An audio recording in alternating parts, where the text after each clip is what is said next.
All right. Are you on cloud nine a little bit? Cloud 100. That was one of the greatest interviews and conversations I feel we've ever had on the Freddie and Alyssa Show. Dare I say that? Dare you say it? We just had an absolute blast. Our guest today is Miss Deidre Hall, and you know, this is one thing we didn't mention on the video conference, and I won't make you all wait too long. We're going to cue this up in just a second, but how this all started is I definitely wanted Deidre Hall on as a guest, top of the list. I really want to be able to speak with her about her incredible life and book of work, and she's so kind, so professional. And I just sometimes never want to put people on the spot where if they say, hey, do you want to be on the podcast? So there's times that I'm a little reserved on who to ask, or I don't want to bother anybody that I work with or something. You know what I mean? So I've been very, I just don't want to overstep my bounds. But Deidre saw a video that you and I did, and she reached out to me just saying how wonderful it was. And I said, well, thank you. And that kind of opened the door for me. And I said, well, I mean, it would be an honor if you want to be on the show. And she's like, absolutely, anything for you.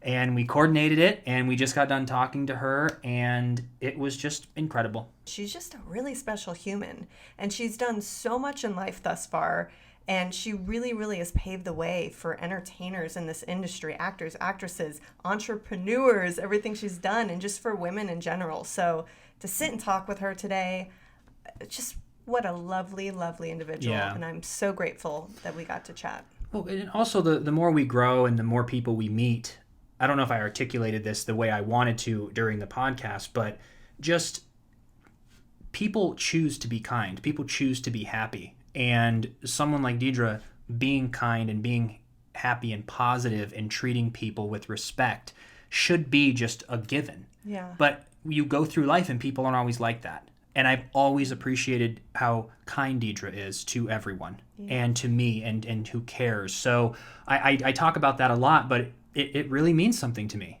Yeah. When someone goes the extra mile to be kind, that's what I stand for. That's who I am as a person. That's what I want to do in life. And anytime people go above and beyond, someone like how Deidre has, it's just been absolutely incredible. So I'm not going to make you wait any longer. We're going to hop right into it, but let me do my famous intro. Do your famous intro. Welcome, everyone, to the Freddie and Alyssa Show. If you're new to the channel, please subscribe, like, comment, all that fun YouTube stuff. If you're watching this on Facebook, be sure to like the page, follow the page.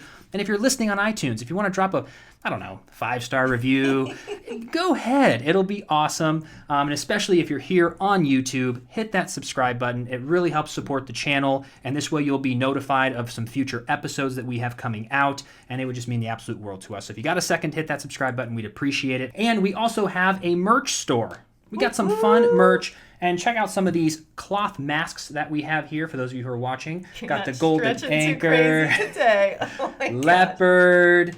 We've got, and these are our two best sellers. We have an hourglass mask and sunflower. Those are our two best sellers. And we have a bunch of other ones. I'm not going to go through all of those, but the links in the description are at the merch bar, and you can check that out.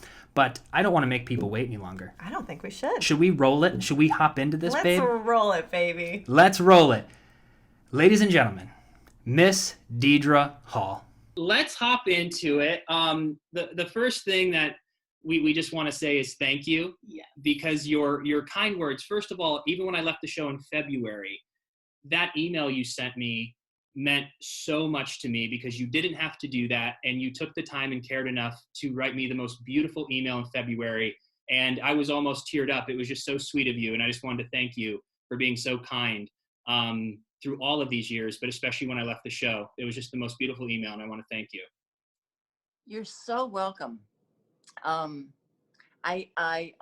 was very upset that you and Chandler left the show. I didn't leave. I mean, you were invited to leave, or however we put that in delicate terms. I thought that was such a serious mistake. I thought you added so much wealth of depth. I mean, it's such an impossible, I wrote you in the letter, it's an impossible thing to do, what you stepped in to do. You did it with absolute conviction. You know, when I first began in show business, I would have at some point a love scene. And I remember thinking, well, I really want you to believe that I love this person, but I don't want you to think that I really love that person, because we get all kind of, mechanical in our heads. And that didn't hinder you. I mean, obviously you're straight, and stepping into that whole storyline and to make it as heartfelt and emotional and connected to these two characters as you did was just, I was so enormously proud of you. And I just think you were magnificent then and all the way through it. Oh, well, thank you. Thank you so much. Yeah. And I learned so much from you.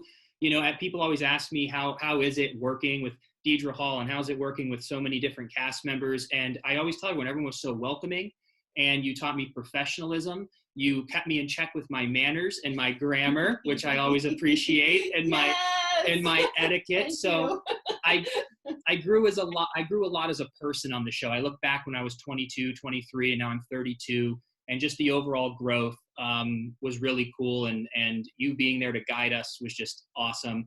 And I've been telling all the fans too, people are coming back to the show. The doors never close. So maybe Will and Sunny will be back at some point. Please. Oh, please. Everybody write in. We want them back. Exactly. I want them back. Yeah. Right. He's too shy to say it, so I'll say it. Please write it down. Yeah. Well, thank you. And then speaking of going back, are you returning September 1st? I am. I know everyone's going to be super... I believe in our world it's September 2nd, because I think they're doing a COVID dry run on the 1st. Wow. What did you hear then about the procedures moving forward? What's going to be different from our normal grind over there? They're being so careful about it, as we would expect, and are glad to see they are. We will call in and be met at our car with somebody with temperature, with a thermometer. And then there's a whole set, you'll go straight to your dressing room, and everything will happen in short spurts from there. Very few people in the makeup room at the same time, and clearly spaced out. On stage, there'll be very few people on stage except the essential workers, as we're so fond of saying now. And the booth, I think there will be some dividers in the booth, and hand sanitizers, obviously, masks up until the moment of. I mean, masks from the moment you walk in until, for us, okay, roll tape, and get those lines off our faces. But yeah, lots of masks, lots of hand sanitizer, lots of temperature taking. We will have it's what I'm calling the COVID cop, but I'm sure there's actually an official word, on stage with us to say, careful. And I'm only guessing. I'll come back and tell you about it once we've begun doing it, because I think it's interesting to people. Oh yeah, I would love to hear that. And are they going to be giving physical tests, or is it just more social distancing? And No. Everybody will be tested, and I'm thinking the test is 3 days ahead of time, and then it'll be every 2 or 3 days, depending upon when you're in. Not everybody is in every day, so there will be testing, and it's not that nasal brain thing that they've been doing. It'll be a spit cup or some other indelicate thing. Thank goodness. Do you think they'll pause it all on the intimate scenes due to this nature, or do you think they'll just go right back into it as it was before? I thought for a while the only people making love will be Bill and Susan Hayes, because they live together. The rest of it, how do we know? And then I don't really know. Obviously, that's everybody's individual comfort level. So Drake is very careful, and I haven't left the house for 9 years, so I guess we're probably okay hugging and making out. Yeah. I don't know that part. I mean, I know they're fiercely careful, and I think there's going to be a level of it that is, if you feel utterly secure that you're okay and that your partner is okay, then maybe there's a conversation to be had, and maybe some rules to be relaxed a bit. Well, that's good. I'm hoping everything is just safe and smooth, and this way we don't have to skip a beat, and all the fans can continue, because that was the advantage, that we were 7 months ahead. Actually came into it as an advantage for once. Yes, the much all- hated lead time is now the much, much gratitude, much grateful for. Yeah, that was because it gave us the chance, as the audience may not know, but when we went dark in March, we don't have to shoot a new show until when it would air, I think in October. Am I wrong? I could be wrong, but we had a long list of shows in the can. So we had the luxury of not having to go right back to work and let everybody else make those mistakes. We'll just kind of follow their lead and see what works best. Yeah, well, that's good. I'm rooting for everyone. I can't wait to, I hear Galen and Camila are on their way back. So that's going to be so much fun. I don't get to say, I don't get to say how much I love him, but I really love him. I love him so much. He's you work with him and spent time. He is such a dreamboat to work with. He's great to have on the show, on the set. He's great to hang out with. He's just magnificent. And that to me would have been, among other losses, you and Chandler, the Galen loss was breathtaking to me. Yeah, no, he's always really funny, and we've gotten along. Yet again, everyone has just been so kind on set. So it's like becoming friends with Camila and Galen and everybody. Mm-hmm. There's so many exits that all kind of came at once, but I feel everything's being regrouped now, and it'll all go back to the new normal, if you will. And then, what has been your whole take on everything happening in the world? Like, how have you been keeping yourself busy? What's been this 5 months for you of socially distancing and kind of quarantining? Like, what's that all been for you? I've managed it. I was deeply anxious when it began because I thought, I don't know if I can do this. This is just not going to be comfortable. And I like plays, and I like going to the movies, and I like being at work, and I like things that are group centric. And then we all got so scared that we stopped doing all that. And it's been manageable. My sister was here right before the whole thing got really kind of out of hand. And she and I are both avid watercolorists.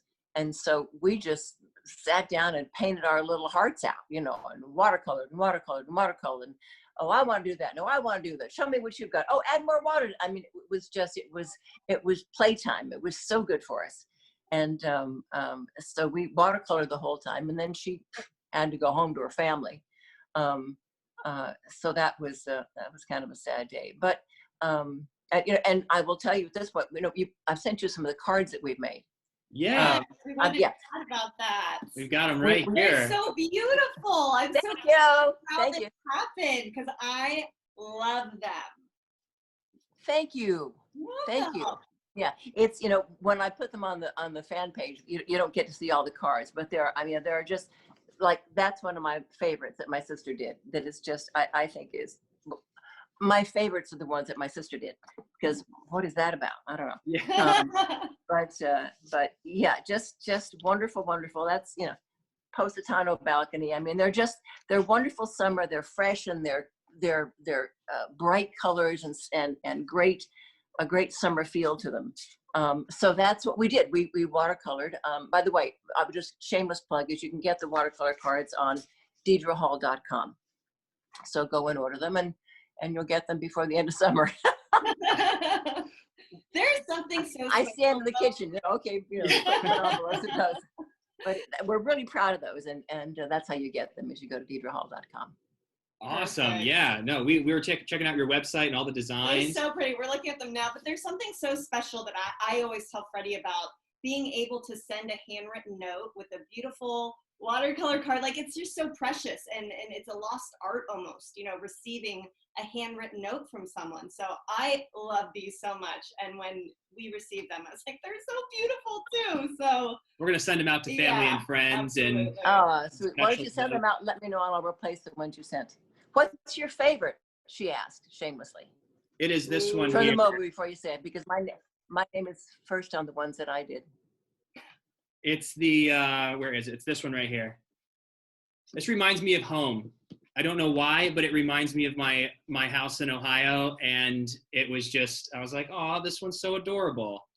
Isn't that great? So much. Oh, thanks. Thanks, Alyssa. That's mine. Yeah. It's so The, beautiful. the birdhouse. Thank you. Thank you. The birdhouse is my sister's. And one of my favorites too. I love that one. I love it. It's just so fresh and summery, and Yes. it reminds you of home. So there. Doesn't Yeah, get it much does better have than that.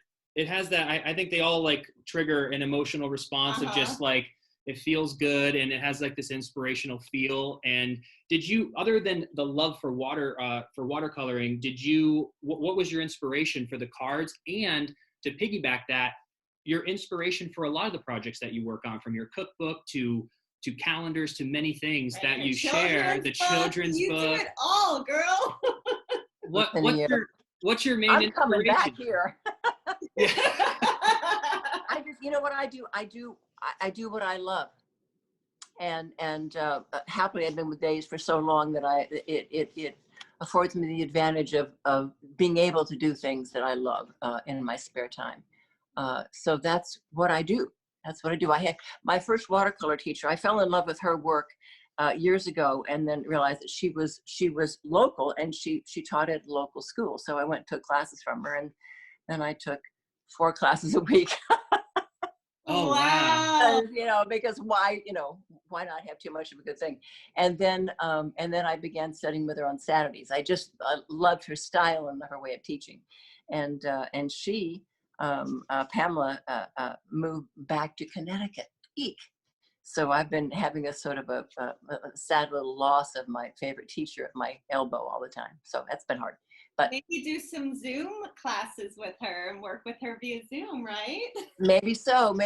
We're doing a Christmas card collection, so I think that may have to be what happens. You know, I mean, I can do a lot, but there's that moment where you think, no, I had too much blue in that. No, it's too much. What is that? You know, so I may do some of that. I may work with Pamela again.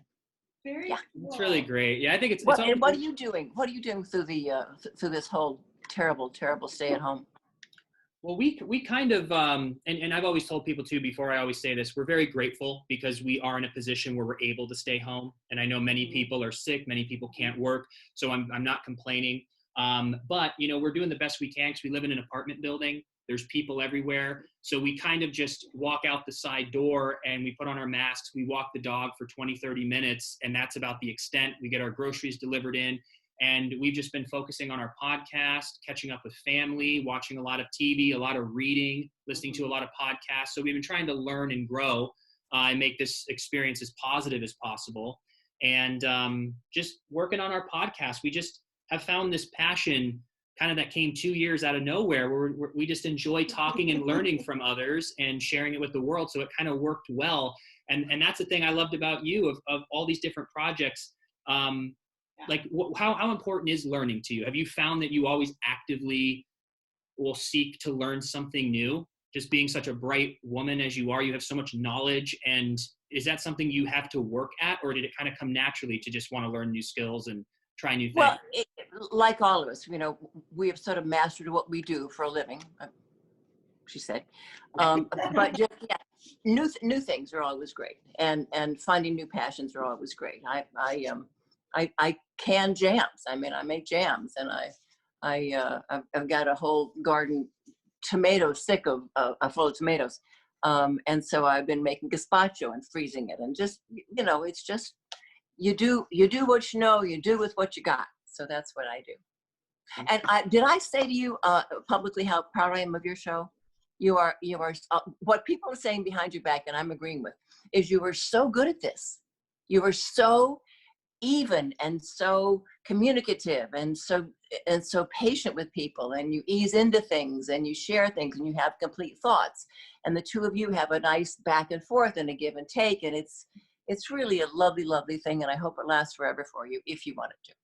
Aww, You are so good. Thank you so much. See, this is what it's like working with Deidre Hall. People ask. She's just so She's nice. so wonderful. And I'm so happy we finally got to connect on a deeper level on the podcast, because throughout the years, you know, I'd see you at events or whatever it might be, but he would always come home and have just amazing stories about you. And I was like, I want to talk with her, because let's be real, Deidre, you're pretty iconic.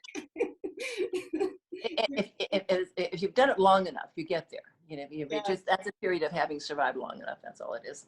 Absolutely. But thanks. You can spread that around. But It's all about longevity. All iconic.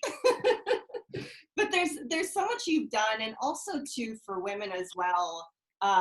You've got a huge body of work, and we were looking at Never Say Never, which you starred in playing yourself nonetheless, and obviously bringing light to such a huge issue of infertility. And this was, way before people had social media and really could speak out. This was something you decided to do with, great power comes great responsibility. And you really took that platform and you spoke out on it. And I'm just so curious for you what that was like, going through the thoughts of wanting to speak up and let other women know that, hey, a lot of us are going through this. This is a really important subject to speak on, and just what that was like for you to make that choice to speak out and make a difference. Thank you. When I went through 2 years of in vitro, which is, if anybody's been through it, it's not a lot of fun. And it was unsuccessful. And at one point, my doctor said, "You're out of the business. We're not going to keep doing this. There's a point where you have to say, okay, pull the plug." And during one of my sessions, my rounds of in vitro, I had been in an office, and I overheard two women who were talking about, one of them was saying, "Oh, I'm so tired of getting all these shots." And the other woman said, "Why don't you relax? I'm the person that has to deliver this baby." And I thought, what was that? And I said to my doctor, "What was that?" And he said, "Oh, there are two friends, and one is having a baby for the other." And it just spoke to me. I mean, I'm a huge advocate of women friends and women friendships, and you stand by your friends, and you don't monkey around with that. That's gold. And it just spoke to me of an ultimate gift. And so I entered a surrogate program, and we found a wonderful surrogate, Robin, who was matched up with us after. It takes a long time to match a lot of things that are important. And then I also was matched because she and I both wanted to share the experience together. I wanted to be at the appointments. I wanted to be there when the baby was born. Her children wanted to, I said, "What did you say to your children?" She said, "Well, I told them that Mommy had a friend that had a broken tummy. And so was it okay with them if she helped her out?" And her kids were quite young, a set of twins and then another child. And they said, "Yes, but we need to see the baby's room and make sure it has its room." So they came to my house. I mean, it was so dear. And it was just spectacular. And she and her children and myself would spend time together, so everybody was comfortable. And right before she was ready to deliver, the tabloids got a hold of the story, and I don't even need to go through all that craziness, but she moved in with us because they were mowing through her flower beds and peering in her windows and following her car and all the garbage they do. So she moved in with us, and we spent the last little bit together, which was just dreamy for both of us. She was safe and felt safe, and then we went to the hospital together when it was time. So an amazing woman. And at one point, she called me a few years later and said, "Listen, I'm about to get married, so if you'd like to have a second child, this would be the time." And it was just, it was like when I heard those two women talking, "What? They're having a what? Do this again with you? Oh, my stars. How fast can we do that?" So just wonderful, and a wonderful experience the second time as well. I have two spectacular children, and that's thanks to a woman who was so generous to give her body to another woman to do that. I mean, there are no words, and I'm going to stumble through it, so I'll stop. But it was, that's women helping women. Women helping women. Yeah. Anyway, so such a beautiful story. Yeah. over here. I'm so sorry. Didn't know we were going there. I would have brought a fan in. Okay. Oh Anyway. my gosh. Yeah, And then you guys got to make a movie about this, and how was it playing yourself versus, say, Marlena? Was it a really, really different experience? Because you had to relive some very sensitive and emotional moments. You know, it was, I play Marlena from me. So there really isn't a Marlena in the ozone. I mean, I just kind of show up and say the words, and Marlena looks like I do and sounds like I do. So it's really handy. Yeah. But what happened with that was that,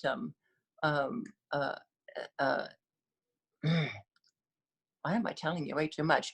We had an offer to do it for NBC, and they hired a writer to write it. And she and I spent a lot of time together. I told her all the points of the story, and she turned in a script that I read and went, "That's a great story. It's not my story. I didn't slap women in supermarkets. I didn't drive my car off the road. So no, we won't be doing that." And so I stepped away from it. And a day later, and how does this happen? How does the industry know this?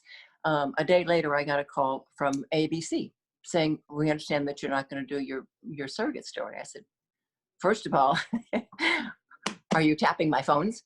And second, no, we're not doing it." And what they said was, "We want to do it with you. And we will do any script you want, any casting you want. You can co-executive produce it, your life, your story." And I went, I'll come by tomorrow when we'll have lunch." So that was how it happened. ABC shot and produced the story. And it was dreamy. The only time we ever got into a place was when, because I had actual birth footage.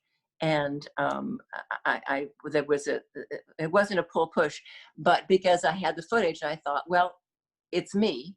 And obviously, my husband was cast by an actor, and Robin was cast by an actress. An actress was cast. So it wasn't the participants in it, but the story was the same. And I said, "Can we use actual birth footage? We have it." And they looked at it, and I looked at it, and they looked at it, and we talked, and standards and practices got involved. And, what time will this be on the air? We don't know, little kids, So you don't see a lot of it, but you see some actual birth footage in the movie. That is so cool. How cool that you can also look back on that, and it was such a special moment in your life that was essentially documented. That story will be out there forever, and I think that's so cool. It's women helping women, and in fact, my husband wrote it, and we got to points where he said, "Look, I wasn't there, when you went through the infertility. I wasn't there when you and Robin had these conversations. Will you write those scenes?" So I did. I wrote a lot of exchanges between Robin and me for the movie. Oh my That gosh, is wonderful. Yeah. Write what you know, I feel like those are the real stories that really connect with people, and that's just incredible. I was reading, thank you for saying that. I was reading Madeleine Albright's biography, and she said, "There's a special place in hell for women who don't help women." And I just think there that is. What she said. Yeah. Yeah, it's it's super inspirational. And what would you say your just with being, Deidre Hall, not in quotes, but you know what I mean, like Deidre Hall to the world, when you walk around and being a name and being famous and having people come up to you, what that experience is for you throughout the years? Because I read a quote, or maybe heard a quote, about Jim Carrey, who mentioned that his profession allows him to travel the world, and whenever he meets someone, they present their best selves to him because of what he does. And I've noticed that in my micro level of fame, that when I meet a fan, it's the best version of them. Hi, oh my God, like every problem they had, they're having a bad day, no matter what, they present this like youthful, spontaneous, like almost childlike, and I don't mean that disrespectfully, but I think you know what I mean, just this purity of their guard is dropped, their wall is down, it's not this, exterior of an adult. They just let it all out, and they present this wonderful version of themselves to you. What has that meant to you, just like traveling and meeting fans across the world and just those interactions? Like, do you ever just sit around and sometimes and think like, wow, like so many people have seen my work and have impacted people, and like, what's that whole experience been for you? Yikes, Freddie. I think I started off with one point and then I weaved it into three different Let me show you my cards again. DeidraHall.com. You're making me think now. That's good for you. I think I figured out early on because I early on was sort of in a place like, oh, look, I'm not made up. Oh no, I don't look in my basket. I might have something in there that I should, just that sort of feeling of I don't want to be watched, and I don't want to be. And you must have had the moment when rather than somebody coming up to you and saying, oh, aren't you on? You look so. Who are you again? Which everybody gets also, but where you just sort of don't want to have to tell them who you are and what you do, and then be attentive and responsive and gracious about it. And I got to a place where I forgave myself for going out without getting especially dressed up or made up or my hair combed, or and just remembering that the moment really is about them.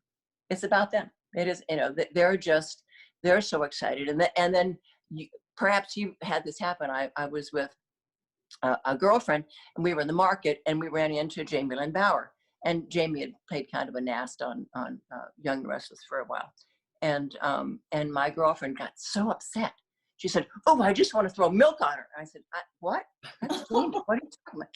She said, "Oh, she makes me so angry." And I thought, wow, we are so lucky that we play these tender, accepting, admirable characters, and not somebody that people want to sneak up on and throw milk on.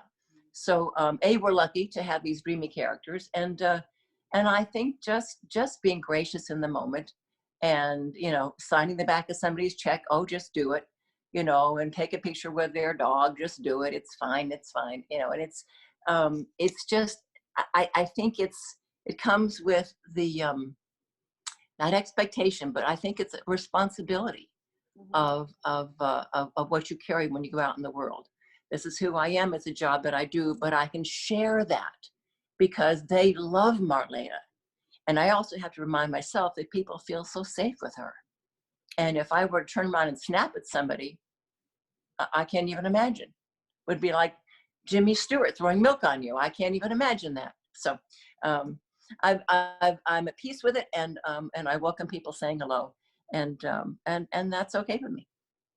Wow. Can I ask you too, because you've really watched Hollywood being in the public eye evolve after social media, it's probably very, very different in the 70s, 80s, 90s. What was that being in the public eye stardom like versus today with social media? Have you noticed a difference on both ends of that, of what it's just being like in general with interactions of people coming up?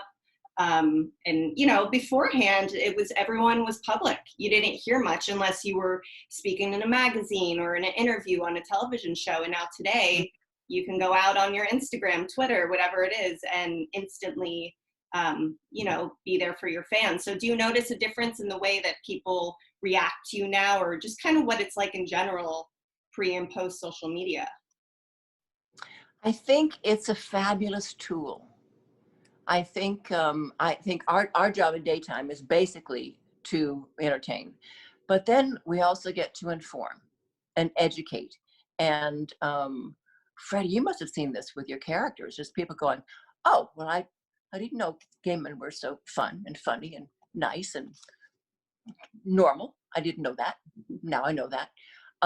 So there is an opportunity to educate your audience, and to educate about causes and things that are important to us. I could enumerate forever, but we do get to educate, and that's good. I think that's an important thing.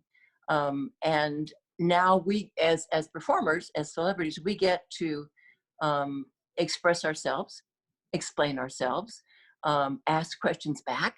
Did you like that movie? What'd you like about it? Because we wouldn't get feedback, as you know, until a thing airs, and then you get some fan mail. You go, oh, I didn't like that blue outfit. I didn't. So now we know.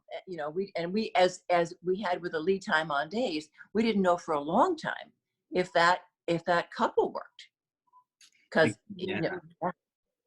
I mean, there used to be focus groups and those kinds of things, but now we just have to wait till the thing, airs and people express themselves. Yes, the open communication is just wonderful. I know some people use it to spread, hate, but I think there's a way more majority of positivity being spread and us connecting and learning. And that's one of our goals, even with our podcast, is instead of having any sort of bias opinion, political or non-political, just having open conversations with people and just learning about people, I think is the best way I learn. So I've always just tried to replicate that, of just having an open conversation, hearing different points of view, communicating, and really using this as a tool with the fan base. Because even if there's a lag of Wilson coming back or whatever may happen there, I love that if this was 1998, people wouldn't be able to keep up with Freddie Smith or Chandler, where now people can tune into our podcast weekly and they can, keep up. So it's just amazing. And to follow your friends too. Like I've been following you on Instagram and I love everything that you post. And it's just nice to be able to stay in touch on a more personal level, because you would do it more often when they're social. I feel like back in the day you had to, but then the effort was good. Having to pick up the phone, having to go get the coffee, make that effort. But now you can kind of keep up with more people, which is kind of. I agree. So, and then we don't want to keep you too much longer, but we did want to ask. You don't? Yes, we Okay. do. Come on, guys. I mean, I just want to respect your time. We'd love to talk to you for 2 hours. But you know what I'm doing? I'm not doing anything. I think I want to have people. That's on your stands right now. There it is. Bring that up. It looks so good. Yeah, is that great? This was so amazing to me. That this happened, because from the picture, it's existing art on TV Guide, which to the public, it means that we didn't have to go in and get all made up. It was, they called Maya and said, "You got a picture?" "Sure, I got a picture." "How's this?" "Great, fine, we'll use it." I want to encourage people to go to their magazine stands or to their, I used to know where it was. It's Vons and, oh my gosh, Kroger's, Ralph's, Walgreens, Vons, Publix, Albertsons. And somebody just said Harris Teeter. Do you know what Harris Teeter is? I don't think I've ever. Great, fine. Somebody just said, a friend of mine got it at Harris Teeter. I think Lee said that. And I guess it's a store back east, so they can get it anywhere. But what I've said is, because it's a little hard to find, you have to go digging a little bit. But if anybody finds it and would like me to autograph it, they have only to send it to me at go to DeidreHall.com, and there's an address there. Send it with a self-addressed stamp envelope. And first I wrote SASE. People said, "What's SASE?" Am I that old? It's a self-addressed stamped envelope, and it's going to take $1.40 to get it back to you. But if people want to go pick that up and send it to me, I'd be glad to autograph that and send it back there. So kind. Wonderful. They're rocking it out. Beautiful, kind, smart. She's the best. That's all that. Go on. Go on. I love the dynamic with you and Drake. And I know you've probably gotten asked this question a million times, but just hearing, because I get to see it live and so do many other people, when we're at the Day of Days and you two always do your famous kiss, and no matter what's going on, just the crowd erupts, and what a power couple. What's it been, working with Drake over these years and building that friendship, and just because I know people ask that of me and Chandler, and we've got 9 years. I'm sorry, Freddie, ask it of whom? Of who? Ask it of what word did I? Chandler and I. Chandler and me. So Chandler, if you took Chandler out of it, it would be, they ask a lot of me, or they wouldn't ask a lot of I. So you always put yourself last and then use a proper pronoun. Okay. I need to work on this, because when we were on the phone earlier, I messed up the fiance thing too and said that backwards. So I need to jot this down. I love that. I'm always correcting him, so keep it up. So we're going to snip this little piece out and go ahead and ask me about Drake again. I think people will enjoy it. I love the notes. It's come a long way, though. He really has in the past 10 years. Yeah, It's, you know what, I think it's like an ear thing. You have to be able to hear it. And if you haven't kind of grown up hearing, because when you say, Drake and me, you go, what, Drake and me? But it's actually correct in some circumstances. Anyway, go on. Yeah. What's it like working with? But yeah, what is that whole like book of work that you two have created? Like, what has it meant to you, and what's it like working with Drake? Because I've had the pleasure of working with him a handful of times, and he's a wonderful storyteller. He's got stories, and he knows how to bring you in too. More than anyone, but even for the fans too, or listening. I mean, he'll say, "Hey," and he'll give details and just bring you into this story. But yeah, what's been that experience over the years with him? I don't have to sit through a lot of the stories, partly because I've heard a lot of them already, and it's all fine. Drake, from working with Drake memorizes his dialogue, unlike some of us. So I'm more in the habit of having a kind of a nodding acquaintance with the dialogue, and if it makes sense, and if somebody needs a direct cue, they'll say, I'd like a direct cue right here, which you both know what that means.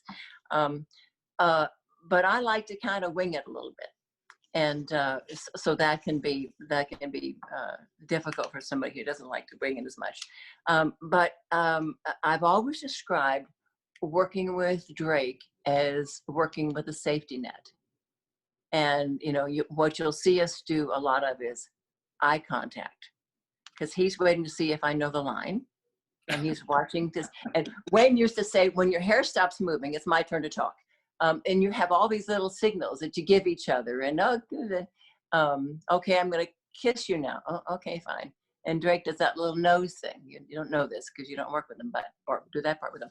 But he likes to sort of rub his nose along your nose. I can't describe it. Now, when you know about it, you'll see it. It's like a sniff thing. It's like a little sweet movement that he does. And just how bed scenes. Oh my gosh, the hardest thing in the world. Yeah. Where you're, in addition to being, half dressed and have body makeup on and have a lot of people watching you and all that going on, your eyes are closed a lot. So you can't tell, is he going to kiss me left, or is he going to kiss me right now? Should I sit? Is he done? It's bedroom scenes are difficult, not for the reasons you think they are, but just because they're technically difficult to do. Working with Drake, as I said, is like working for him, like working without a net. For me, working with a complete safety net, because he'll catch me every time. If I've gotten something, he'll go, "Oh, she's up. Okay, she's going to do a little thing. Okay, I'll just pick up I'll pick up the line now. Okay." And it's just, he's patient with it. And I think I'm very understanding of his desire to be strict about knowing the lines exactly as written. And it's a dance. Yeah. It's a dance. And we dance very well together. Oh yeah. No, it's beautiful to watch. So I think it's cool, because we've had 9 years together on the show, and the chemistry that Chandler and I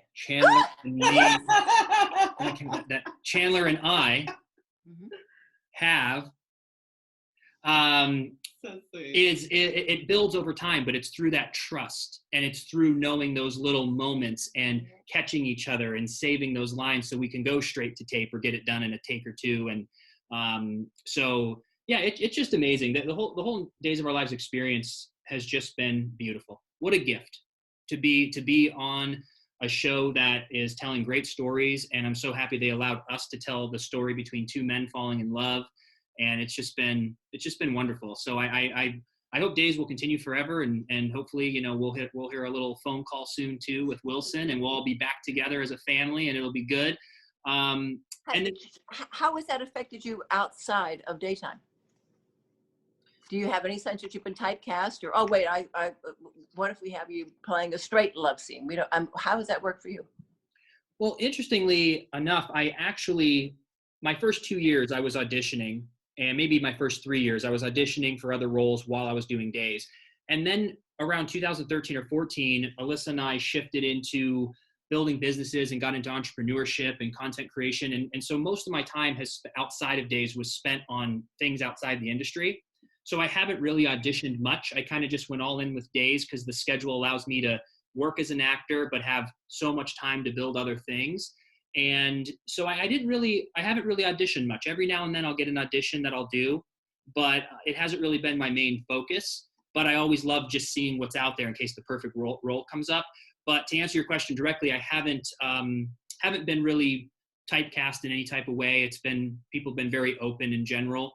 And so it's been great. So I think that I'd be able to book any role that would fit, depending on what's out there. But it's also kind of changed, especially with the pandemic, when it comes to projects being made now. And you would think with all these new networks that there'd be more auditions. But it's interesting now that there's TV shows everywhere, it seems like there's less than. Right. But okay. Why? That's interesting to me. Like, what's your take on that? Back in the day, there were 5 channels. Now there's 1 million, and yet there's less auditions. I don't know. Yeah, I don't know either. There are fewer auditions, but we'll talk about that later. Less you can measure, fewer you have to count. I haven't had the time to do much else. And I've done a couple things for Hallmark that I loved, and of course my movie.